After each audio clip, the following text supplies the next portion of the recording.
Today we've got Victor Ballesteros. That's right. Yes, everyone says Ballesteros, but it's Ballesteros. It's correct.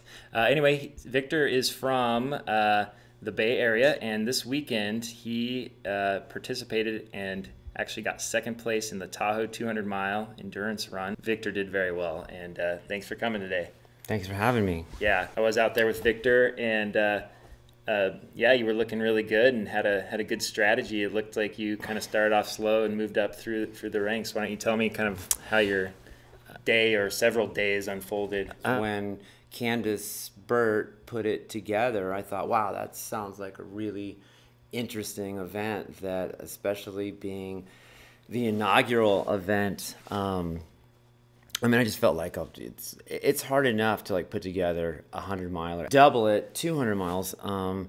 Yeah, there was just something about that seemed really appealing to me. Sometimes it's hard to really gauge just like, oh, how much more difficult is it to move up in those distances. 100 miles to 200.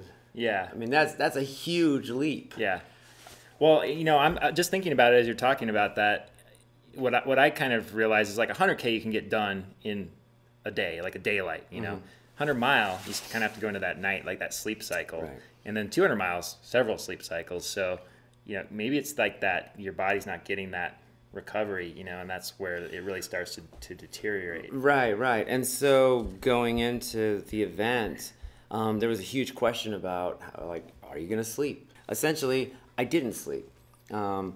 I was able to just kind of rock through the whole thing and never felt like sleep was something that I needed, which kind of gave me a feeling of like, well, that's sort of an advantage. It just never came to be a necessity. So you never slept? I didn't sleep, no. Wow.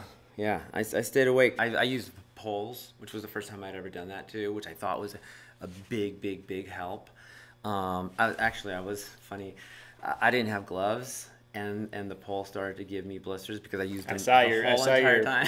Your pictures with your tape on your hand. I actually literally, after my Tahoe rim experience, I like boxer taped my hands and then wore bike gloves on top of it, because not only do you get blisters on your hands, but like you start to get like carpal tunnel too. You can't even like squeeze the poles anymore. And so you're getting towards the end and you're kind of moving up, but you're still like in what, like fourth or fifth. And there's one guy, John Burton, who we had. I had met him at Hard Rock, and he had a phenomenal time there. Looked super fit, looked in shape. He was way ahead of everybody. He had blown through to Sierra at Tahoe in, you know, I don't know, it was like 9 hours or 8 hours or something, just off the charts. And he pretty much stayed several hours ahead of the whole pack until about 170, 180, and then I think he started falling apart. But so we passed John with vigor. I asked him if he wanted my poles, because at that point, I mean, I felt horrible because, I mean, it was like a wounded animal. Yet I also had a tremendous respect for what he had done, because in a sense, he really pushed the bar for everyone, because everyone knew, like, oh, dude, this guy just, you know, smashed through like. I think it was like a 25-hour 100-mile that he ran the first half. Oh, actually, he was 25 to the heavenly. So he was like under 20. He was about 24 even for the first 100 miles. Yeah, and then what, 40 something for the second 100 miles. Yeah, so yeah. He just did the reverse of everyone else. Like. Exactly, but it's still like, I think that just that alone pushed a few other guys to feel like, oh, well, maybe I can still catch that, which had, you know, another few like, oh, well, maybe I can still, like, so that really legitimized the pace of everyone and the competition of the event, which I was totally grateful for, because, I mean, it's no fun if you go to an event and all the competition is just kind of like lax and like, oh, we're out here.